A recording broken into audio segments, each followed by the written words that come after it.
May batas na hindi nakaka-claim ang isang OFW pag pumirma ng insurance sa labas ng bansa. Madaming OFW kayong pinamiyembro. Pag may nangyari anong kalalagyan nila, dapat nyong i-post ito at i-approve para ma-educate ang mga kumuha ng Kaiser. Pag hindi nyo inalaw to, may tinatago kayo. Magkakaalaman ngayon. So, ito po ay post sa isang group page ng Kaiser at IMG. Naka-anonymous siya. At mukhang may gusto siyang palabasin sa post na to. Okay, para po doon sa sinabi niya na dapat ma-educate ang mga plan holder. Yes, 100% tama siya. Tayo as plan holder, dapat alam mo ano yung nilalaman ng policy mo.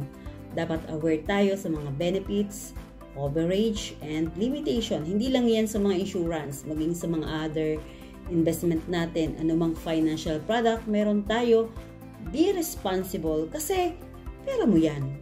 And FYI, ito po yung mission din ni IMG para maging do-it-yourself tayo. Hindi natin dapat iasa sa mga agent or sponsor yung pagbabayad o paghuhulog sa mga investment or insurance mo. Yes, ang role namin is to guide, assist our members but not to spoon-feed. Ako as your sponsor, dahil dinala kita dito, kailangan matulungan kitang maging do-it-yourself. Kami dito sa IMG, lagi kaming ready to help. At para sasagutin ko yung sabi mo na dapat alam ng mga member na bawal mag-sign sa ibang bansa, yes po, aware sila. Unang-una, hindi din naman first time na naging tanong ito. Noong 2017, bago pa lang akong member sa IMG, natanong na ako about yan. At sa totoo lang, nagulat din ako. Kasi noon, bago pa lang ako, limited lang din yung alam ko at saka di pa lahat nag-sink in sa aking isip yung mga information about Kaiser. But dahil tuloy-tuloy naman ang pag-educate sa amin, naging malinaw sa akin ang lahat. And yes, tama yung post mo na bawal pumirma ng insurance sa labas ng Pilipinas. Ito po ay para sa mga individual policy. But ang Kaiser po is hindi kasali sa batas na yun.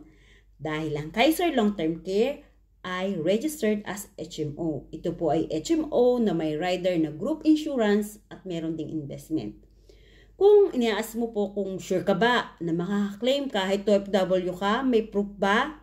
So visit lang po kayo sa official group page ng Kaiser International Health Group. And for more clarification or queries, just send me a message.